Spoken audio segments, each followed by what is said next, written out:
নারায়ণগঞ্জের সিদ্ধিরগঞ্জে বেস স্কুলের ও লেভেলের শিক্ষার্থী ইয়াসিন আরাফাত হত্যা মামলার ৯ মাস পর প্রধান আসামি সহ ৩ জনকে গ্রেপ্তার করেছে পিবিআই।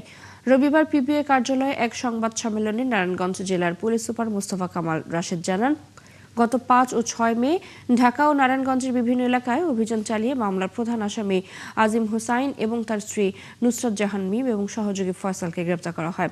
এ সময় আসামিরা স্বীকারোক্তি দেয় পরকীয়ার সন্দেহে পরিকল্পিতভাবে ইয়াসিন আরাফাতকে হত্যা করা হয়েছে। এর আগে ২০২৫ সালের ১১ই আগস্ট বাসা থেকে বের হয়ে নিখোঁজ হয় ইয়াসিন আরাফাত। ২ দিন পর সিদ্ধিরগঞ্জ পুল এলাকার ডিএনডি লেক থেকে তার মৃতদেহ উদ্ধার করে পুলিশ। আমরা এই মামলার ঘটনায় এ পর্যন্ত আমরা আজিম হোসাইন, ফয়সাল এবং নুসরাত মিমকে গ্রেপ্তার করে আমরা এর মধ্যে আসামি আজিম হোসাইন গত ৬/৫/২০২৬ তারিখে বিজ্ঞ আদালতে স্বীকারোক্তিমূলক জবানবন্দি প্রদান করেছে এবং এই ঘটনার সঙ্গে অন্যান্য আসামিদের নাম জড়িয়ে তিনি জবানবন্দি প্রদান করেছেন। এবং অপর ২ আসামি অর্থাৎ ফয়সাল এবং নুসরাত মিমকে আমরা গত ৬/৫/২০২৬ তারিখে বিজ্ঞ আদালতে সোপর্দ করে বিজ্ঞ আদালত এই ২ আসামিকে পুলিশ রিমান্ড মঞ্জুর করেন।